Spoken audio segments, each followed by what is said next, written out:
para aulia, mereka itu sangat maksimal di dalam menggunakan waktunya.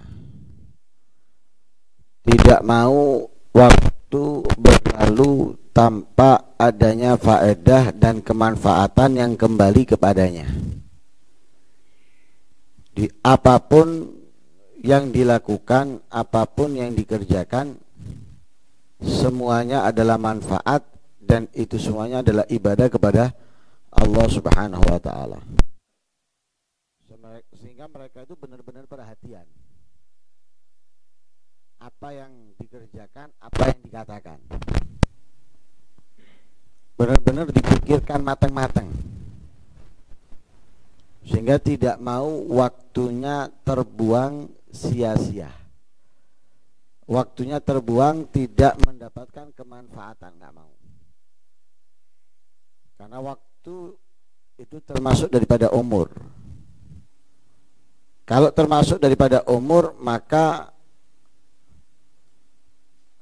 semestinya setiap orang itu dapat memanfaatkannya dengan benar, agar tidak menjadi penyesalan nantinya untuknya. Kita sudah tahu hadisnya Rasulullah, penduduk surga yang menyesal karena beberapa saat berlalu dari kehidupannya tidak ingat Allah, alias tidak mendapatkan manfaat dan faedah. Hanya beberapa saat dari kehidupannya berlalu, dia tidak mendapatkan faedah, tidak mendapatkan kemanfaatan, membuat di dalam surga menyesal. Nah, itu mereka dapat dari firman-Nya Allah, orang yang ingin hidup kembali setelah mati, dan mereka juga mengetahui dan mendengar daripada hadisnya Rasul sallallahu alaihi wasallam, sehingga mereka tidak mau menjadi orang tersebut atau golongan orang tersebut, nggak mau mereka. Sehingga mereka benar-benar memanfaatkan waktunya sepanjang hidupnya untuk mendapatkan faedah dan kemanfaatan. Jadi apapun yang mengurangi faedah, bukan nggak dapat, mengurangi faedah, mengurangi kemanfaatan, ditinggalkan demi mendapatkan faedah yang penuh.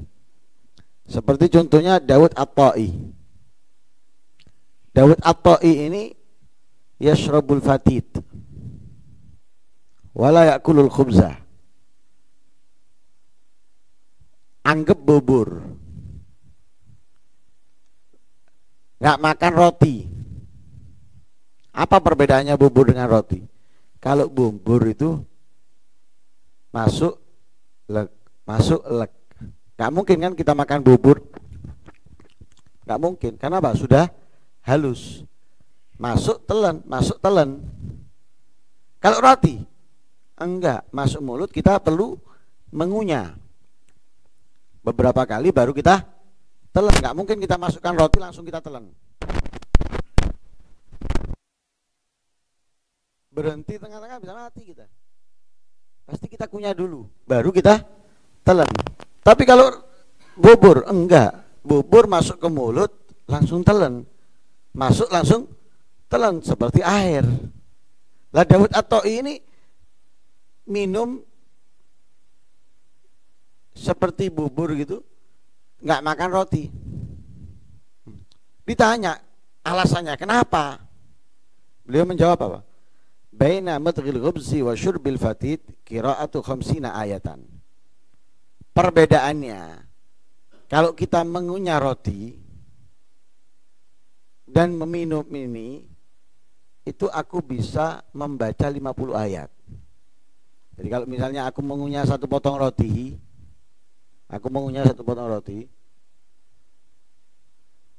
dengan aku minum ini, lebih baik aku minum ini daripada aku mengunyah. Kenapa? Kalau aku mengunyah, aku kehilangan 50 ayat. Sedangkan kalau aku minum, aku dapat faedah 50 ayat. Makanya milih minum. Kenapa? Tetap walaupun ada yang tertinggal saat minum, tapi nggak banyak dibanding makan roti yang dia kehilangan 50 ayat. Lah 50 ayat itu nggak sedikit. Satu ayat aja nggak sedikit, banyak. Walaupun ayat yang paling pendek, Nun, ayat yang paling pendek sudah. Tapi satu ayat itu sudah kita dapatkan apa? 10 kebaikan kemuliaan dari Allah Subhanahu wa ta'ala. Berarti nggak sedikit. Apalagi satu ayat yang agak panjang. Satu ayat yang agak panjang. Ar-Rahmanir Rahim. Sudah berapa huruf itu? Sudah berapa huruf? 6 huruf. Ar-Rahman 6 huruf. Ar-Rahim 6 huruf. 6 tambah 6 12. Kalau satu hurufnya 10 kali 12 120. Nggak sedikit, besar. Apalagi 50 ayat, sekalipun yang pendek-pendek. Misalnya ayatnya seperti wal asri. Misalnya 50 ayat itu wal asri, wal asri, wal asri, wal asri, wal asri. Misalnya ini. Misalnya cuma 6 huruf. Cuma 6 huruf misalnya. Wal asri, wal asri, wal asri, wal asri sampai 50 kali. 50 ayat. Sekarang 6 kali 50 berapa? Hah? 300. 300. Berarti 1 kali 300. 10 kali 3 banyak sudah. Itu yang paling sedikit. Makanya milih minum fatid ketimbang makan roti, karena dengan minum fatid meninggalkan makan roti dia berfaedah 50 ayat. Lah ini beliau. Jadi benar-benar memanfaatkan waktu. Tidak mau waktunya terbuang sia-sia, nggak mau. Bagaimana cara waktu yang dia miliki dari modal kehidupannya itu berfaedah dan mendapatkan kemuliaan di sisi Allah Subhanahu wa ta'ala. Ini para aulia. Para aulia. Jadi nggak mau sama sekali rugi. Kalau kita modal kita buang-buang.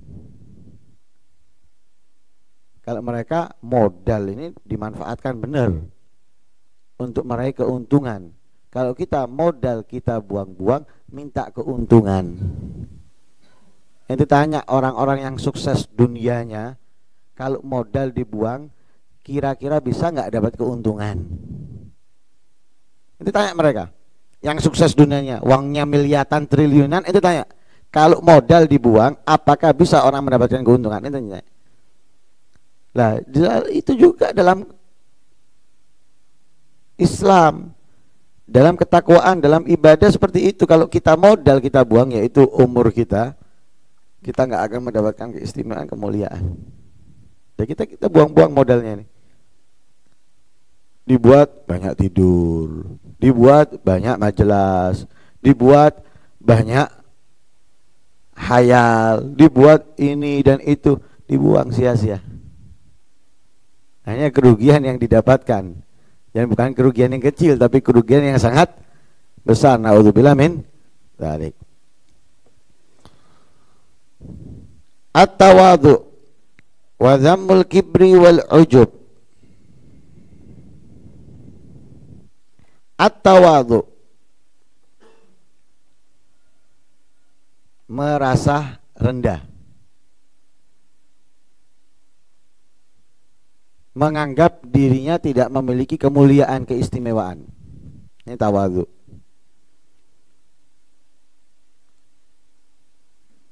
Menganggap orang lain lebih mulia darinya. Menganggap dirinya lebih hina dari yang lainnya. Ini tawadhu. Wa dhammul kibri, cacian, hinaan bagi sifat sombong.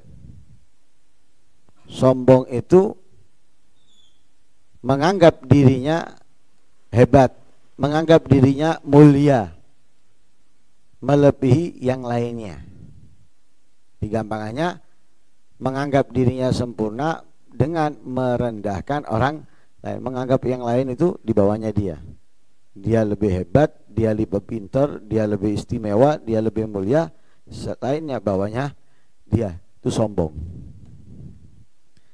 Wal ujub, begitu juga bangga diri. Ya, membanggakan dirinya. Lah, membanggakan dirinya itu kedua-duanya ini sombong, dan membanggakan dirinya itu menghilangkan sifat tawadhu. Lah yang mulia tentunya yang tawadhu. Karena itu dikatakan oleh para ulama, qala ba'dhum ar-rasikhu fil ilmi man wajada fi ilmihi arba'ata asya.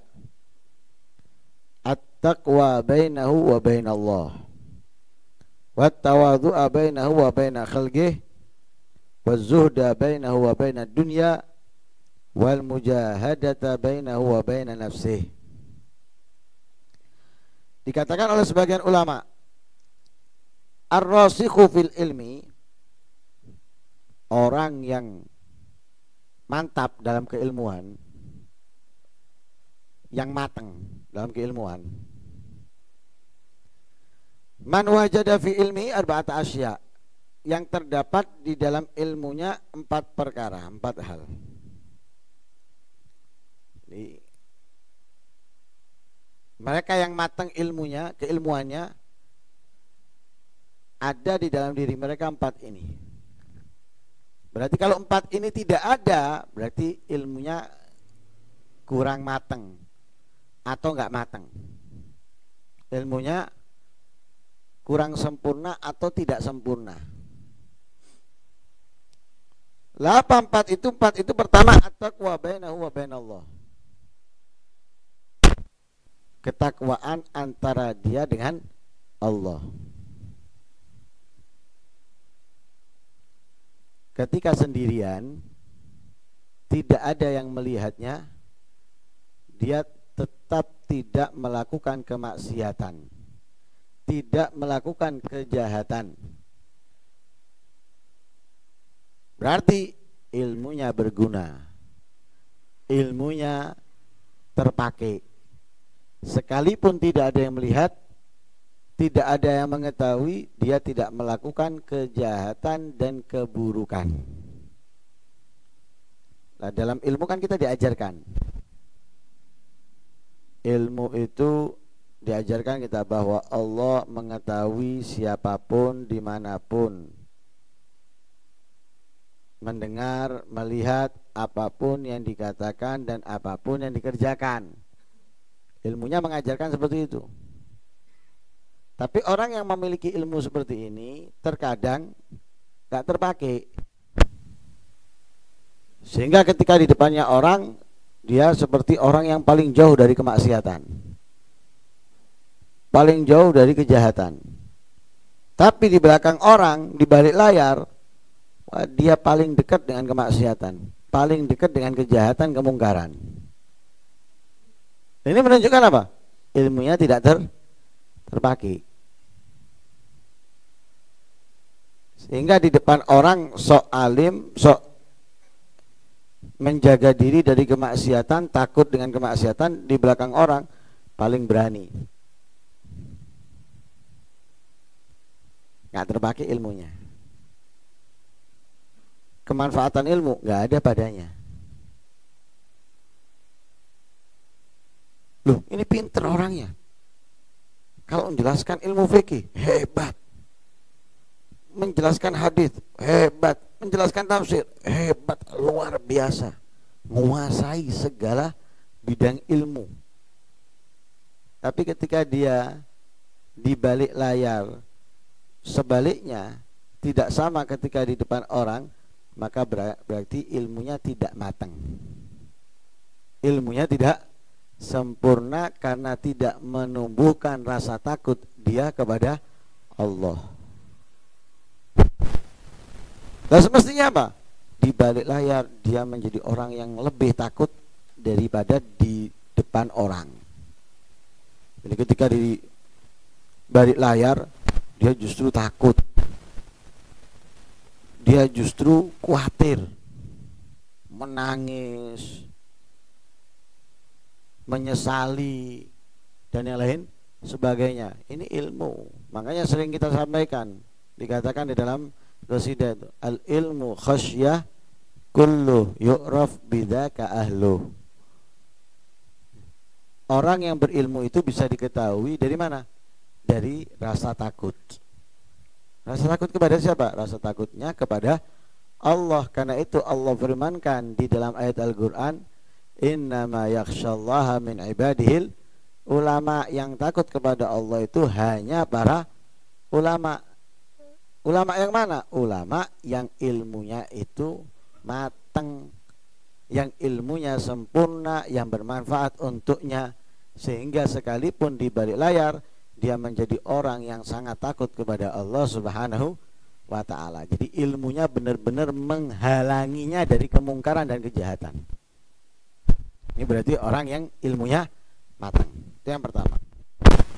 Yang kedua, wattawadhu bainahu wa baina khalqih. Wattawadhu, dan rasa rendah hati, bainahu, antara dia, wa baina khalqih, antara makhluknya Allah. Di antara manusia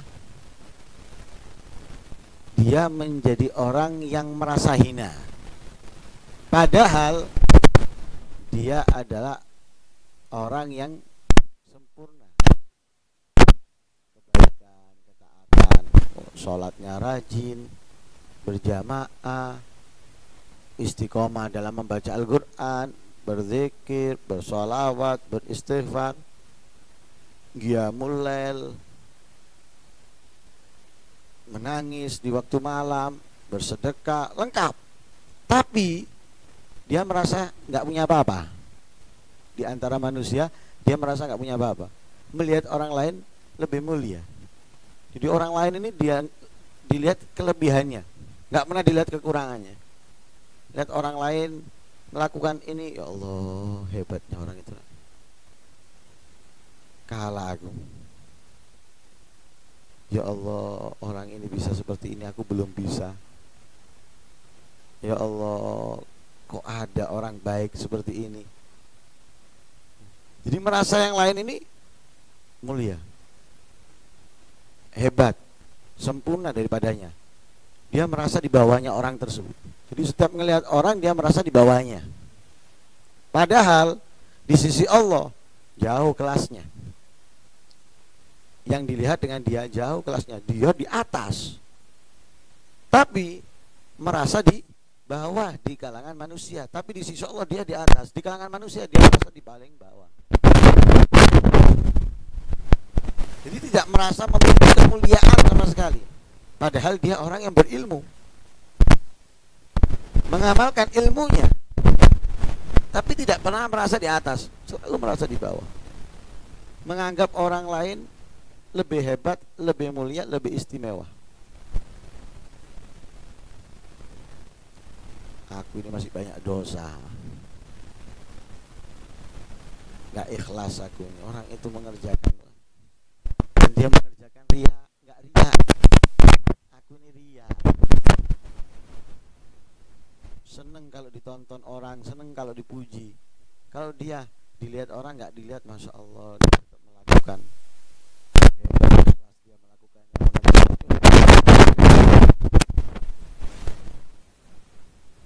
Karena itu Uwais Al-Qarani dan orang-orang lain yang sekelas Uwais seperti itu. Kedudukan tinggi di sisi Allah, tidak menganggap dirinya mulia, justru menganggap dirinya hina. Para aulia itu dalam tingkat kesempurnaannya menganggap dirinya itu ditambah sempurna tambah menghina. Kalau kita kan enggak, semakin mengerti semakin sombong, semakin merasa hebat. Kita kalau punya pekerjaan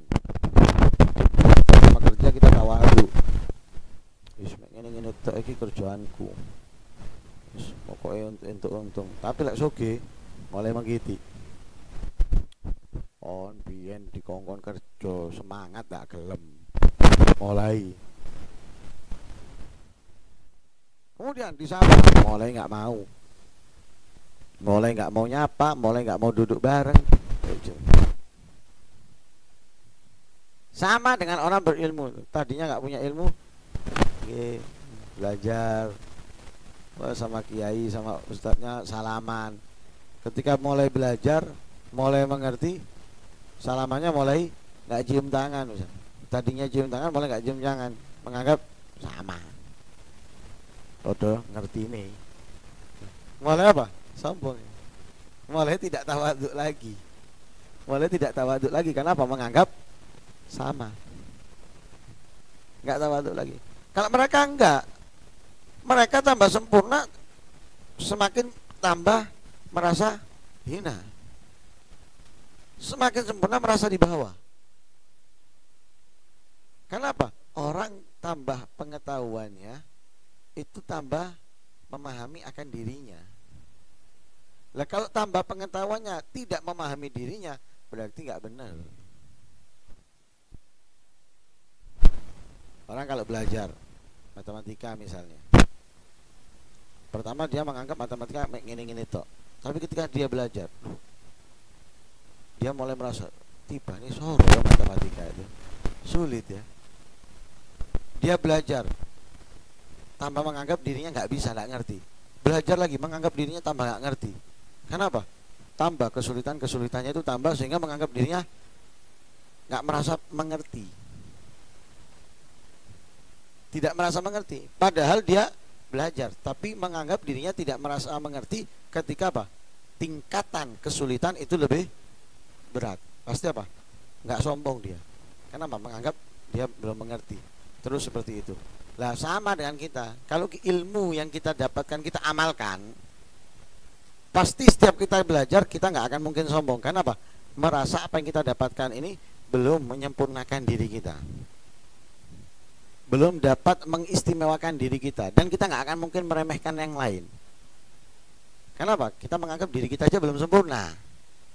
Mengetahui lagi, kemudian kita amalkan. Duh, tiba nih aku itu durung mulya blas. Durung istimewa sama sekali, belum dapat apa-apa, masih ada lagi. Loh, akhirnya dia tidak sombong. Tapi kalau orang nggak mengerti, menganggap dirinya dapat, ini wis, aku lebih tahu, aku lebih ngerti, karena nggak mengamalkan. Coba dia mengamalkan baru tahu, sehingga dia nggak sombong, tidak merasa hebat daripada makhluknya. Itu orang yang ilmunya matang, tawadhu dia di hadapan manusia. Di kehidupan manusia dia tawadhu, walaupun tinggi derajatnya di sisi Allah, keilmuannya, tapi dia merasa di bawah. Yang ketiga, wazuhda bainahu wa bainad dunya. Enggak tertarik dengan dunia. Orang yang ilmunya sempurna, ilmunya yang matang, tidak tertarik dengan dunia. Tahu dia dunia ini basi, dunia ini bangkai, dunia ini busuk, tahu, sehingga nggak tertarik sama sekali. Misalnya ada orang ngasih kotaan ke kita, kotaannya bagus, bagus kotaannya, tapi isinya bangkai, isinya kotoran. Kira-kira kita menerimanya dengan senang? Nggak mungkin senang. Kenapa? Kita tahu ini kotoran, tapi dia nggak tahu. Senang dia nerimanya. Terima kasih ya, terima kasih. Nah, barang dibuka, mesu-mesu. Bangsat, tak kira isok dipangan, ini itu. Ternyata kita akan memarahi orangnya. Telepon, dipisui wong. Marah. Kenapa? Itu tadi. Nggak tahu, merasa senang. Tapi mereka yang tahu, nggak mau dengan dunia. Yang matang keilmuannya, nggak mau. Apa kamu ngasih bangkai kepadaku, kotoran kepadaku? Siapa sih ngarep? PN ambil buat ente, nggak mau dia. Kenapa? Tahu bahwa dunia itu bangkai dan kotoran. Sedangkan yang nggak tahu, Walaupun dia punya ilmu, yang nggak matang ilmunya, keilmuannya yang nggak matang, kasih dunia, wah seneng, dikasih mobil seneng, dikasih motor seneng, dikasih rumah seneng, dikasih ini seneng, wah seneng. Kenapa nggak tahu dia? Tapi mereka yang tahu nggak mau. Jangankan motor, mobil, istana dikasihkan nggak mau. Zuhud dia. Yang keempat, wal mujahada baina wa baina nafsih. Dia terus menjadi orang yang mujahadah, melawan dirinya. Dia terus bertarung dengan nafsunya. Tidak mau dikalahkan oleh nafsu. Ingin selalu menang. Tidak mau dikendalikan oleh nafsu, tapi ia mau mengendalikan nafsu. Selalu, bukan sesekali loh ya, mujahadah terus. Karena orang ini setiap hari dia harus mujahadah, melawan rasa bosannya, rasa malasnya, mengisi waktu dengan ketaatan, kebaikan, ibadah, itu terus. Bukan sesekali, sekarang kita lawan, besok kita mengalah. Sekarang kita mau menang, besok kita kalah. Enggak, dia terus ingin menang. Tidak mau dikendalikan oleh nafsu kapanpun, karena dia tahu dikendalikan nafsu membuat mereka jauh dari kebaikan, ketaatan. Mengendalikan nafsu menyelamatkan mereka dari keburukan, kejahatan, sehingga kebaikan dan ketaatan terus meningkat dan meningkat. Nah, orang yang alim, yang sempurna, matang keilmuannya, terdapat di dalam diri mereka 4 perkara ini. Karena itu mudah-mudahan Allah Subhanahu wa ta'ala menjadikan kita orang-orang yang berilmu. Dan mudah-mudahan ilmu yang kita miliki bermanfaat untuk kita khususnya dan untuk orang lain pada umumnya. Dan mudah-mudahan Allah Subhanahu wa ta'ala menyempurnakan sifat-sifat yang mulia dari orang-orang yang berilmu di dalam diri kita, kehidupan kita, sehingga kita bisa dikumpulkan oleh Allah bersama orang-orang yang dimuliakan dan diridhoinya. Amin Allahumma amin. Wassallallahu alaihi wasallam Muhammadin nabiyil ummi wa alihi wasallam. Walhamdulillahi rabbil alamin.